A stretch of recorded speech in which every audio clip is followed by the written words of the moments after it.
సంస్కృతి సంపద YouTube channel తరపున అందరికీ స్వాగతం.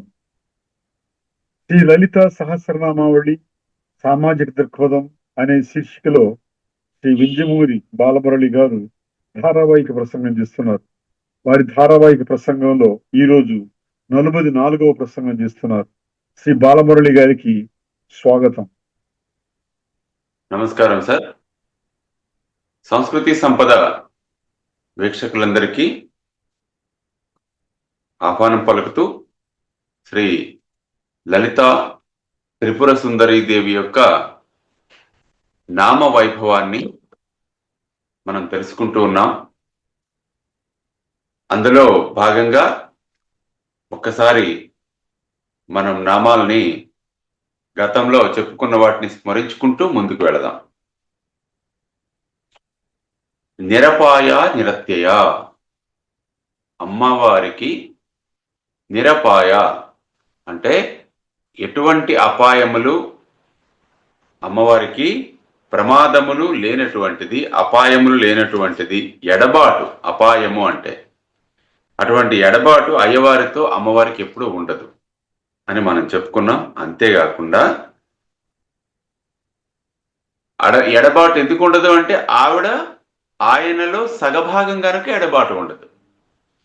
భక్తులకు ఎటువంటి ప్రమాదాలు రాకుండా కాపాడుకోవడం అనేది అమ్మవారు చేస్తుంది కాబట్టి అమ్మవారు అపాయములను లేదా ప్రమాదములను తొలగించే తల్లి కాబట్టి నిరపాయ అని చెప్పుకోవాలి. నిరత్యయ తర్వాత నిరత్యయ అంటే దాటుటకు వీలు లేనిది. అమ్మవారి యొక్క ఆజ్ఞ ఎలాంటిది అంటే అనుల్లంఘనీయం అన్నమాట. ఎట్టి పరిస్థితుల్లో కొట్టివేయడానికి వీలు లేనటువంటి ఆజ్ఞని జారీ చేస్తూ ఈ లోకాల్ని పరిపాలించేది అమ్మవారు. అంటే అమ్మవారి ఆజ్ఞలకు అనుగుణంగానే ఈ సమస్త విశ్వములో ఉన్నటువంటి సమస్త శక్తులు కూడా పనిచేస్తూ ఉంటాయన్నమాట. ఏ విధంగానూ ఏ క్షణంలోనూ కూడా ఏ రకమైనటువంటి పొరపాట్లు జరగకుండా ఎటువంటి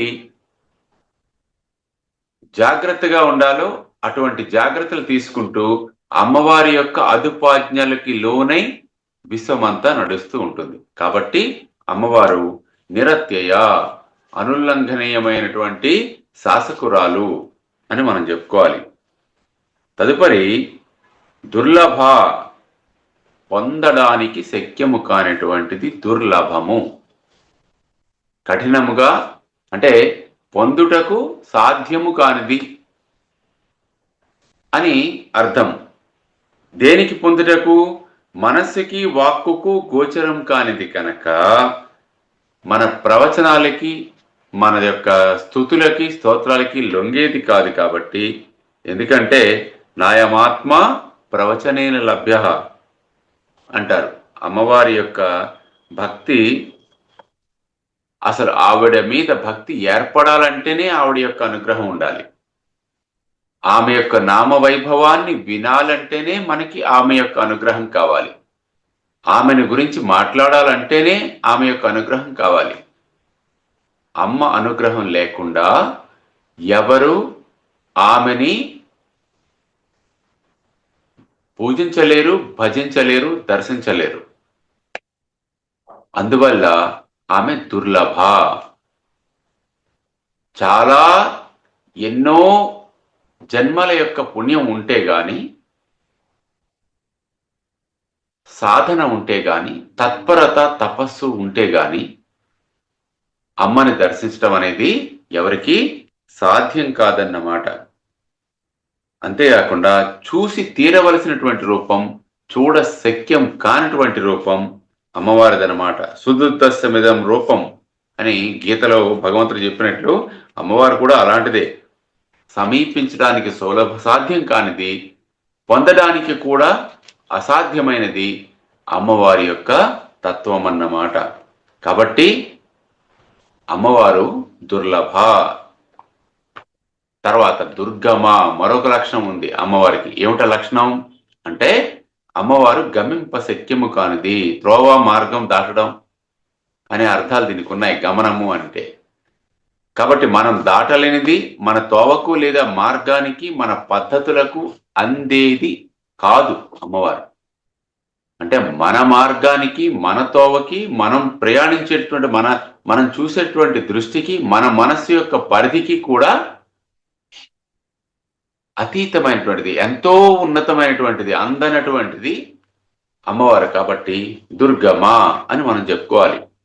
మమ మాయా దురతయా అంటాడు కృష్ణుడు గీతాచార్యుడు గీతలో. నా మాయని దాటడం ఎవరికీ సాధ్యం కాదు అని. అంటే అందువల్ల ఇక్కడ ఆ నామానికి కూడా అర్థాన్ని మనం ఇక్కడ గమనించాలి.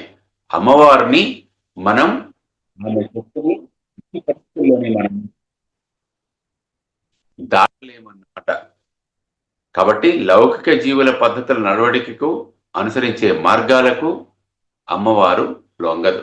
అంటే మనం ఏ ప్రసాదం పెట్టామో అమ్మవారు చాలా సంతోషించేస్తుందండి, లేకపోతే జంతు బలులు ఇచ్చాము సంతోషించేస్తుందండి, ఇంకేదో పూజ చేసాం క్షుద్ర పూజ సంతోషించేస్తుందండి, యజ్ఞాలు యాగాలు బోల్డ్ని చేసాం సంతోషించేస్తుందండి. ఇవన్నీ భౌతికమైనటువంటి కర్మకాండ. వీటికి అమ్మవారు లొంగేది కాదు అని చెప్పడానికే దుర్గమా అని అమ్మవారిని ఈ మూడాక్షరాల నామంతో మనం చెప్పుకుంటాం. కాబట్టి పెద్ద దుర్గము వలె ఉండి భక్తులకు రక్షణ కల్పించేది అనే అర్థంలో కూడా మనం దుర్గమ అంటే చెప్పుకోవచ్చు. అంటే ఒక పెద్ద కోటల మన చుట్టూ ఎప్పుడూ కూడా అమ్మవారు నిలబడి మనని రక్షిస్తూ ఉంటుంది, కాపాడుతుంది. ఎప్పుడు అంటే అమ్మ మీద మనకి అపారమైనటువంటి విశ్వాసము, నమ్మకం ఉన్నప్పుడు. కష్టం వచ్చిందమ్మా అని అమ్మకి మనం చెప్పుకుంటే చాలు. చెప్పుకోవడం ఎలాగో తెలియాలి మనం. అంటే సొంత తల్లికి ఎలా అయితే మన కష్టం చెప్పుకొని అమ్మ ఇలా వచ్చిందని ఎలా అయితే మన మనసులో ఉన్నటువంటి ఆలోచనలన్నింటినీ మనసు విప్పి మాట్లాడుకుంటామో, అలా అమ్మకి కానీ మనం చెప్పగలిగితే ఆ యొక్క కష్టాన్ని ఆ అమ్మాయి తొలగిస్తుంది. కాబట్టి ఆమె అమ్మ, అమ్మల గన్నయ్యమ్మ, మనకి అమ్మా అంటే పలికే అమ్మ. అందువల్ల ఆవిడ ఎంత దుర్గమా అయినా కూడా అమ్మ అంటే కరిగిపోతుంది వెన్నెల. అందువల్ల ఆవిడ అందదేమో అనే భయం మనకు అక్కర్లేదు. మనసులో భక్తి ఉండాలి, అచంచలమైన విశ్వాసం ఉండాలి, అమ్మ మీద నమ్మకం ఉండాలి. అమ్మ అంటే అమ్మ నన్ను ఆదుకుంటుంది అనేటువంటి నమ్మకం ఉండాలి. అలా ఉంటే ఖచ్చితంగా అమ్మ మనని పట్టుకుని తీరుతుంది అనమాట. పిల్లవాడు బహుశా ఇప్పుడు మెట్లు ఎక్కుతూ దిగుతున్నాడు అనుకోండి, కింద నుంచి తల్లి చెయ్యి చాస్తుందరే పడిపోతావురా అని. ఒక్కొక్కసారి మెట్టు దిగడానికి బదులుగా వాడు 2 మెట్లు మీద నుండి అక్కడి నుంచి దూకేస్తాడు. పడిపోతానని తెలుసు వాడికి, కానీ అమ్మ పట్టుకుంటుందనే నమ్మకం అన్నమాట. టక్కని అమ్మ ఏంటంటే 2 చేతులతో వాడిని పొదుపు పట్టుకొని గుండెలకు హత్తుకుంటుంది. ఇక్కడ పిల్లవాడు చేసింది ఆకతాయితనం, పెంకితనం అంటావా, లేకపోతే వాడికి దిగడం రాదంటావా? దిగడం వచ్చు వాడికి, కానీ అమ్మ పట్టుకుంటుందిలే, ఇక్కడి నుంచి దూకేస్తే వచ్చిన నష్టం ఏమిటి, నాకు ఎదురుగా ఉంది కదా అమ్మ. అది నమ్మకం అన్నమాట. అంటే ఆ పసి వయస్సులో వాడికి తల్లి మీద అంత నమ్మకం ఉంది. నేను దూకేస్తే అమ్మ ఖచ్చితంగా పట్టుకుంటుంది, ఎట్టి పరిస్థితుల్లో కింద పడనివ్వదు. ఆ నిర్మలమైనటువంటి అమాయకమైనటువంటి హృదయం మనకున్నప్పుడు అలాగే అమ్మ కాపాడుతుంది. అందువల్ల దుర్గమ్మ అంటే మనకి అందనిది అని మనం భయపడక్కర్లేదు. దుర్గంలా మన చుట్టూ ఉంటూ మనని కాపాడుకునేటువంటి మాత, వాత్సల్యపూరితమైనటువంటి జగజ్జనని అమ్మవారు అని మనం ఇక్కడ గుర్తు చేసుకోవాలి. తర్వాతి నామం దుర్గా. దుర్గముడు అనేటువంటి రాక్షసుని సంహరించినటువంటిది దుర్గా. అంతేకాకుండా దుర్గా అనేటువంటి ఒక రాక్షసుని యొక్క బారి నుండి దేవతలను రక్షించినది అనేటువంటి అర్థంలో కూడా మనం ఈ దుర్గా అనేటువంటి నామం మనం చెప్పుకోవచ్చు. దుర్గా అంటే దుర్గాదేవియే. ఆ విధంగా మనకి దుర్గలు అనేవాళ్ళు మొత్తం 9 మంది ఉంటారు. నవదుర్గలు అంటాం కదా మనం. శైలపుత్రి, బ్రహ్మచారిణి, చంద్రఘంట, కుష్మాండ, స్కందమాత, ఇలా నవదుర్గలు. ఈ నవదుర్గలని కూడా మనం చెప్పేటప్పుడు దుర్గాయై నమః అని అనాలి. విజయవాడలో ఇంద్రకీలాద్రి పర్వతంపై వెలిసిన అష్టాదశ శక్తి పీఠాల్లో ఒకటిగా పేరుగల అమ్మవారి పేరు కూడా దుర్గాదేవియే. మనలోని అంటే చెడ్డ స్వభావం వెడలగొట్టి దాట శక్యము కాని వాటిని దాటించుచు కష్టమైన కార్యాలని సానుకూలపడినట్లు చేయు మనలోని శక్తి స్వరూపిణి, మనలోనే ఉన్నటువంటి శక్తి స్వరూపిణి దుర్గాదేవి. మనకు కష్టమైనటువంటి పనులైనా సరే మనం ప్రయత్నిస్తే ఖచ్చితంగా అవి సుసాధ్యమయ్యేటట్టు చేసేటటువంటి తల్లి దుర్గాదేవి అన్నమాట. ఆ విశ్వాసం మనకు ఉండాలి. అమ్మా, నీ మీద భారం పెట్టాను కాబట్టి ఇది నాకు కష్టం అనిపిస్తోంది, నా వల్ల అయ్యే పని కాదు అనిపిస్తోంది. ఎట్టి పరిస్థితుల్లోని నన్ను గట్టెక్కించవలసిన బాధ్యత నీదే తల్లి. నా మీద ఎటువంటి అపనింద రాకుండా, అపవాదు రాకుండా నా కష్టాన్ని దాటించమ్మా అని మనం అమ్మకి గాని చెప్పగలిగితే, ఆ చనువు గాని మనకు ఉంటే, ఆ భక్తి మనకు ఉంటే, ఆ విశ్వాసం మనకుంటే, ఆ నమ్మకం మనకుంటే ఖచ్చితంగా మనలో ఉన్నటువంటి చిదగ్ని కుండంలో ఉన్నటువంటి మన హృత్పద్మంలో కొలువై ఉన్నటువంటి అమ్మవారు ఖచ్చితంగా మనకేంటంటే వెంటనే ఆదుకోవడానికి క్షణం ఆలస్యం చేయకుండా వస్తుందన్నమాట. అంతేకాకుండా 9 సంవత్సరాలు ఉన్నటువంటి అమ్మాయిని కుమారి దుర్గా అని అంటాం.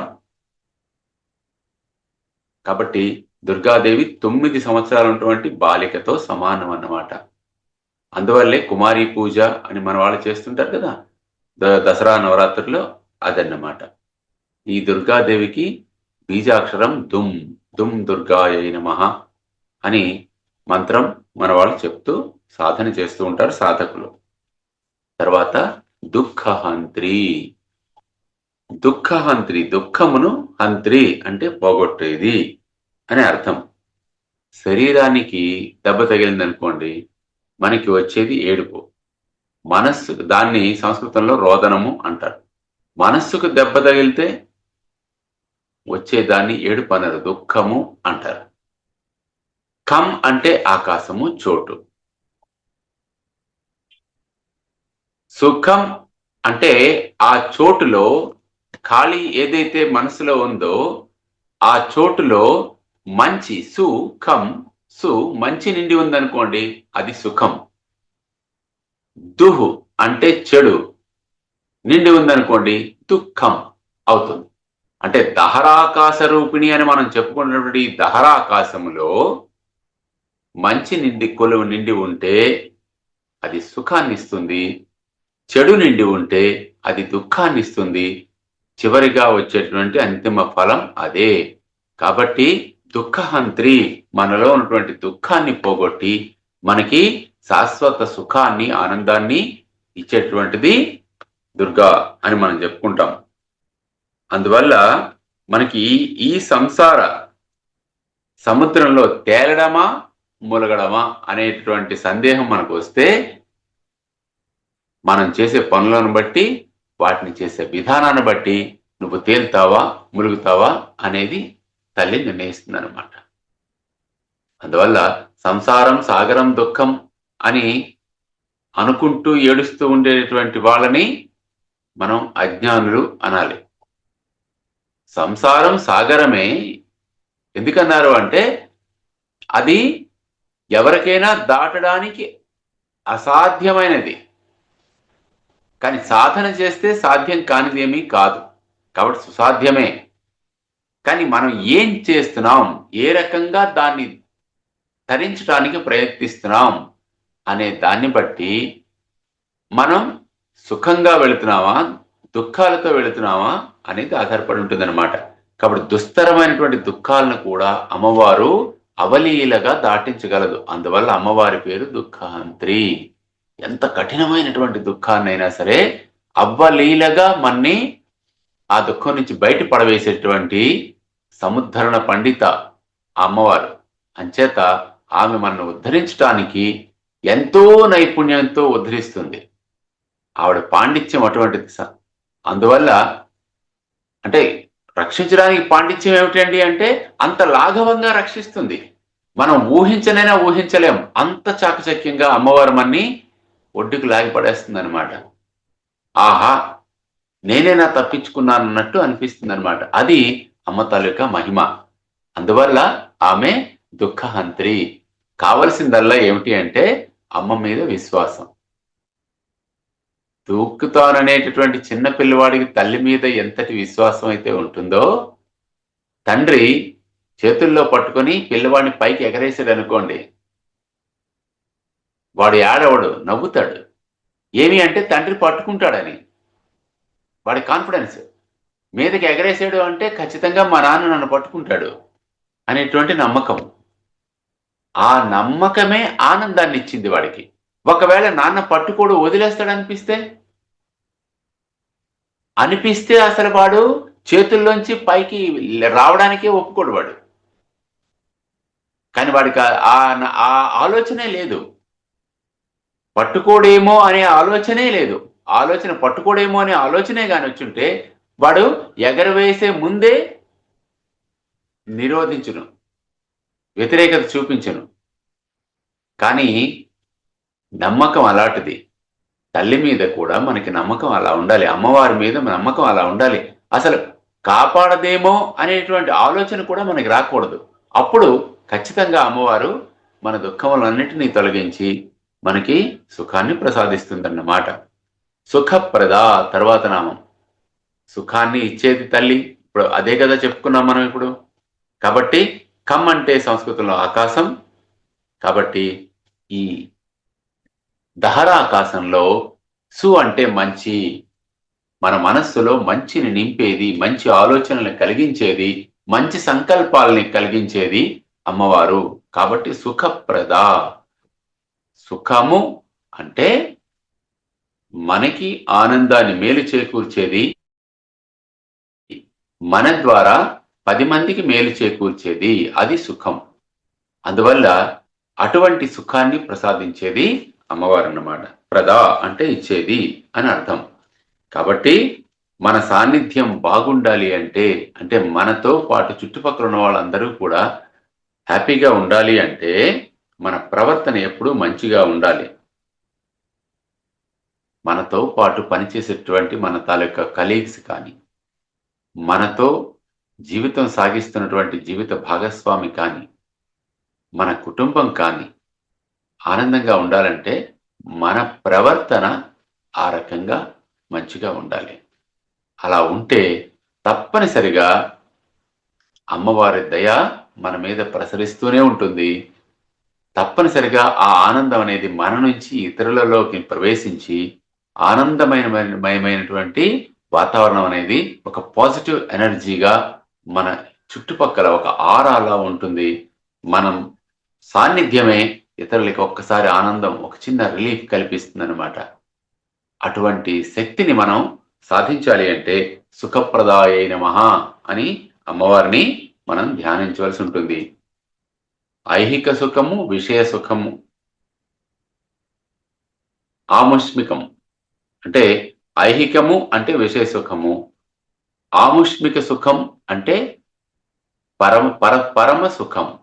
పరమ సుఖము అంటే ఆనందాలకు అతీతమైనటువంటి పరత్వ సుఖం అన్నమాట, పరతత్వ సుఖం. ఇవి 2 రకాలు. భౌతికమైన వస్తు సామగ్రితో మనకు వచ్చేవన్నీ ఐహిక సుఖాలు.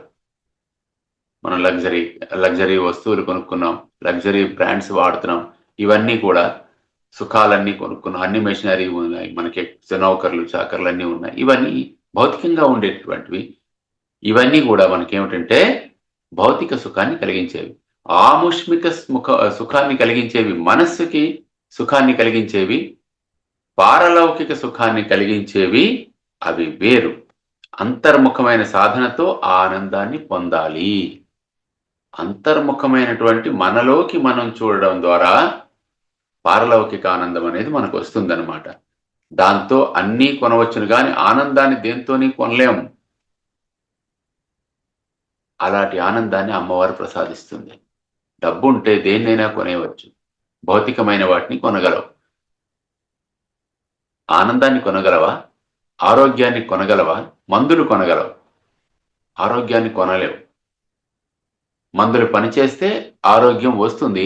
ఒకవేళ అవి మన శరీరానికి పడలేదనుకోండి, అందరికీ అదే మందు పనిచేస్తున్నది, మనకు పనిచేయలేదు. ఏం చేస్తాం? అంటే ఆరోగ్యం మన చేతిలో లేదు. మనం ఆనందంగా ఉండడం మన చేతిలో లేదు. మనం తిన్నది జీర్ణం కావడం మన చేతిలో లేదు. ఎంత కొంచెం తిన్నా సరే అరగట్లేదండి అని బాధపడేవాళ్ళు చాలా మంది ఉంటారు. ఏమండి అంటే శరీరానికి ఆసక్తి లేదు, పోయింది. అంటే ఏమైంది? అనుభవించేటటువంటి యోగం మనకి పోయిందన్నమాట. ఇంకా అనుభవించగలిగేటువంటి శక్తి మనకి ఏమాత్రం కూడా లేదు. మన పుణ్యం అంతవరకే. ఇంకా ఇక అక్క మీద ఇంకా అంటే ఆ స్థానం నుంచి, ఆ పాయింట్ నుంచి ఇంక పైన అనుభవించడానికి మనకి అర్హత లేదని అర్థం. అలా లేకుండా మనకి ఆ అర్హతని ప్రసాదించేది సుఖప్రద. అంటే సాధనా మార్గంలో ఉండేవారికి సుఖపడడం సుఖపడకపోవడం అంటూ ఏం ఉండవు. వాళ్ళు వాటికి అతీతంగా ఉంటారు. కాబట్టి మనకేంటంటే సుఖప్రద అన్న నామాలకి, దుఃఖహంత్రి అనే నామానికి కూడా రెండూ కూడా మనకు అవసరమే. దుఃఖాలను తొలగించి ఊరుకుంటే లాభం లేదు. సుఖాలను కూడా కలగజేయాలి కదా! మన దుఃఖాన్ని పోగొడితే సరిపోయిందా? మనకి సుఖాన్ని కూడా కలిగించాలి. కాబట్టి దుఃఖహంత్రియే నమః, సుఖప్రదాయే నమః అని రెండు నామాలతోనే అమ్మవారిని మనం ప్రార్థిస్తే మన దుఃఖాల్ని పోగొట్టి మనకి సుఖాన్ని ప్రసాదించేటువంటి తల్లి అమ్మవారు. ఆమె శ్రీచరణాలని మనం ఒక్కసారి మనోపదంలో దర్శిద్దాం. తర్వాతి నామం దుష్ట దూరా, దుష్టులకు దూరముగా ఉంచేది లేదా దుష్టులని దూరంగా ఉంచేది అని మనం చెప్పుకోవచ్చు. దుష్టత్వాన్ని దూరంగా ఉంచేది. మనలో ఉన్నటువంటి దుష్టత్వము మనకి అంటుతుందేమో గాని అమ్మవారికి అటువంటి దుష్టత్వం ఏది అందదు. అంటే ఆ దుష్టత్వానికి ఆమె అతీతురాలు. అమ్మవారి మనస్సులో గాని ఆలోచనల్లో గాని దుష్టత్వానికి తావు లేదు. ఆమె అమ్మవారు దుష్టత్వానికి కానీ దుష్టులకు కానీ అందనటువంటిది. దుష్ట దూరా అని అంటే అది అర్థం. అమ్మవారి గాలి సోకితేనే దుష్టత్వం దూరమైపోయి దుష్టులు పారిపోతారు. అమ్మవారి గాలి సోకాలంటే అమ్మవారిని స్మరించాలి. అమ్మవారిని స్మరిస్తే మనలో ఉన్నటువంటి దుష్టత్వం పోతుంది. మన దగ్గరికి వచ్చేటువంటి దుష్టులు కూడా మనని చూసి పారిపోతారన్నమాట. ఆమె ఆశించే నిర్దేశించే కట్టుబాట్లను కట్టుదిట్టంగా మనం కూడా ఆచరించాలి. అలా ఆచరించిన వారికి ఆచరించినంత మహదేవా